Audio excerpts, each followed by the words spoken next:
How are you doing today, guys? I want to talk about an essential piece of EDC gear.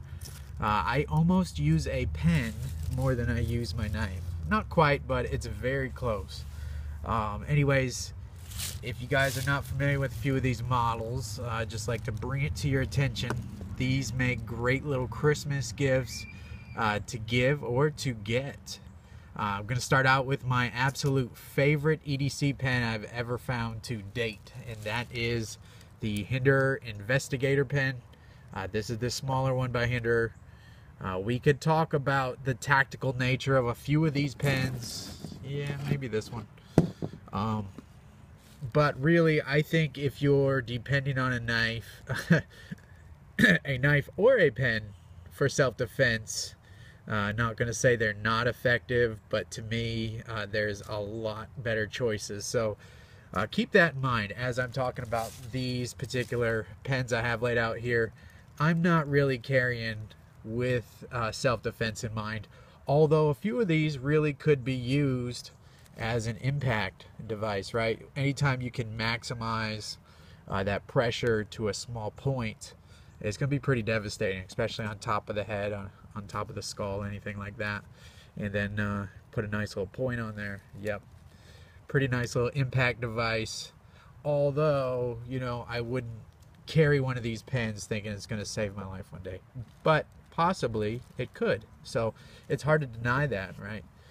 So anyways, showing this off. This is about the size of a Fisher Space Pen bullet. But I feel it's much superior in every way. It takes the Fisher Space Pen refill, which writes upright, upside down, all that, because it's a pressurized refill. You guys probably know all about that. In my EDC duties, I'm signing invoices all day long. My customers are signing invoices, and usually we're in the back of a receiving room or something like that, where you're just writing on a wall or whatever. So that pressurized refill is what I usually run in all the pens that can accept those refills. So I know in the past the Fisher Space Pen has been a little bit hit or miss. I've found in the past few years they've all been right on for me. There's no blotchy spotting, any start and stop. It's just a nice continuous line. So that's that. I love this pen. One, it's a screw cap, and it's only like 3 or 4 threads on here, so it's like one little quick twist and the cap is off or on. So it's not really that big of a deal, you know, especially using it. Sometimes I use it 25 different times a day. It's just one little twist, really, when you work both fingers together. Not a big deal at all. That means the cap is on there very secure. That means if you ever did have to use this in a self-defense manner, the cap's not going to pull off and kind of lose your grip or anything. This shank of the pen is about the same size as your standard Bic pen, any kind of pen, really. So it's not oversized in any way. Nice little lowrider clip that is very secure. I can imagine you could carry this in your breast pocket of your dress shirt just fine. It's not going to weight it, pull it down. This is the aluminum version. They offer these in the titanium version as well, but they're about 200 bucks. So is that extra cost worth it? You'd have to decide for yourself. I'm extremely happy with the aluminum version. They've got them coated in all different kinds of coatings now. You can get the aluminum anodized, the flat dark earth. You can get all different kinds of colors in these things. These run around $60, I believe, for the aluminum version. To me, you got to put these O-rings in there, otherwise that milling is a little bit sharp to write with. It is a long enough body to come up all the way in the palm of your hand there, and it writes great. You don't know that you're carrying a minimalist pen. So good stuff here. I love this pen. So let's move on. If you want something that's built just as tough, and again, in my EDC, I carry in my front pocket. So if I have my knife clipped to my right hand front pocket, it's riding in the back of my pocket like this, up against the seam of my pocket, where your pocket kind of comes up. I'm talking jeans here is where I carry this pen. Usually plastic pens, I break them fairly quick, like within a week. Just my job, I'm moving around a lot of boxes and stuff's beating and banging into here. So to me, a nice strong pen is a must. This has taken abuse for going on well over a year now. No signs of bending or anything like that. Of course, it's all aluminum. That's why I love it. So you want something, maybe this is just a little bit too small. Maybe you want something more self-defense oriented. You might want to look at the Hinderer Extreme Duty. This is a little bit larger pen. I believe you could use this as a Kubotan. I'm not trained in that, so I can't really talk. But you have a pointy cap here. It is, can't get it to focus.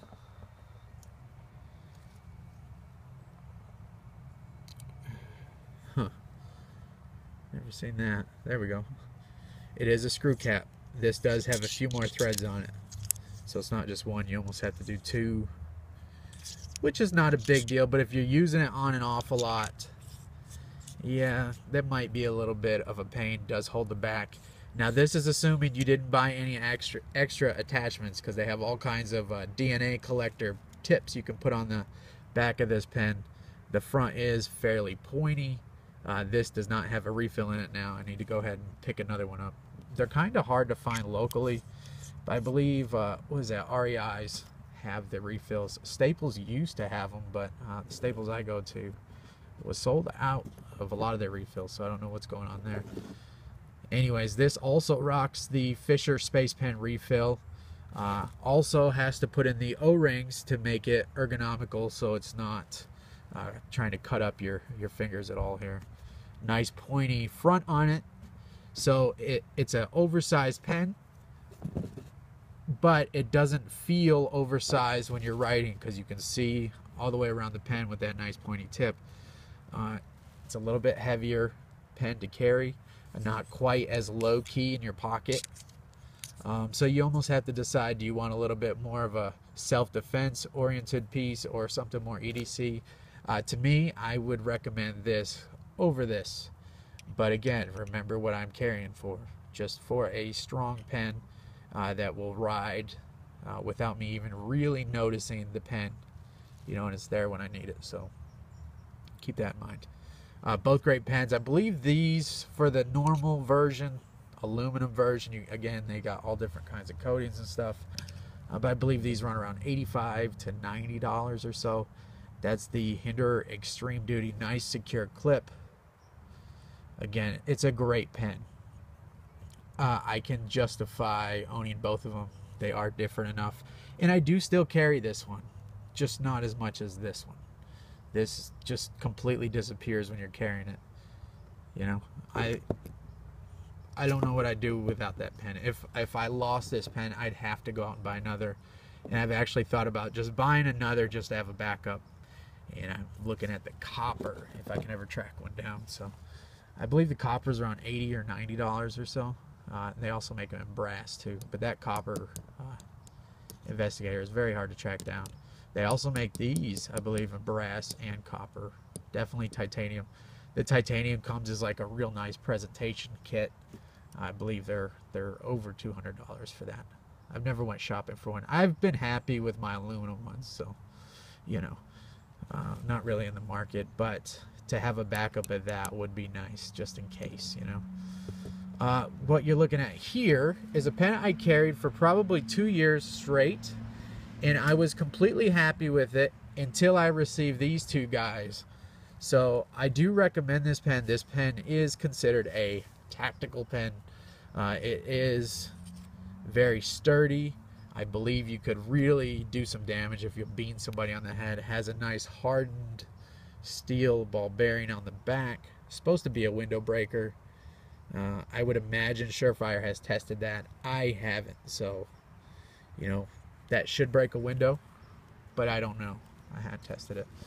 The great thing about this pen, well, I was going to say it's heavy. I was going to go over some of the cons, but great thing about this pen is this triangular barrel, which I find really comfortable to write with. Extremely comfortable. it's a twisty. So when you twist that down, there's a cone-shaped piece on the back end here, and you can adjust that cone down or up. This whole barrel is threaded. So basically, you can put any refill you want in here, and it will pretty much accept anything you can find to put in there, which is a real nice plus to these pens. The downside to all of that is all this aluminum on the back end, that extra piece in here. It's a little bit top heavy, so when you write with this, it just takes a little bit of adjustment to get used to. You can feel the extra weight pulling the pen, trying to lever it out of your hand. You can just feel that in the balance when you write. You know, is it something to complain about and say that this pen will cause fatigue while you're writing? I don't think so, but it's something to be aware of. I don't believe this pen looks as tactical. Again, there's no jimping, no aggressive milling. I believe this could slide on a plane without anybody really thinking much. It just looks like a nicely built gentleman's pen. You know, it's oversized, but that's pretty common in the pen market. I don't know. I guess maybe if the TSA agent knew what the Surefire logo was there, maybe they'd look into it a little more. But I would almost guarantee you could get this on a plane fairly easy. And again, all aluminum body. It's very sturdy. With the screw construction here, you can use it, you know, in a tactical manner if you had to, without worrying about the pen breaking and coming into two parts and losing your grip. So yeah, this is a great option too. It's kind of nice just to twist that barrel to expose your refill in there. You know, good stuff. Okay, the lesser pens. These are the superstars on the table. Again, in this order is how I prefer them. This, and then this. This is a great pen, but after owning, I believe I'd rather carry this one over this if I just had to choose. And then I'd rather choose this one over these. All right. As a cheaper option, this pen is probably 4 or 5 years old, so I don't even know if this is still produced. I won this in John Wayne Colts giveaway.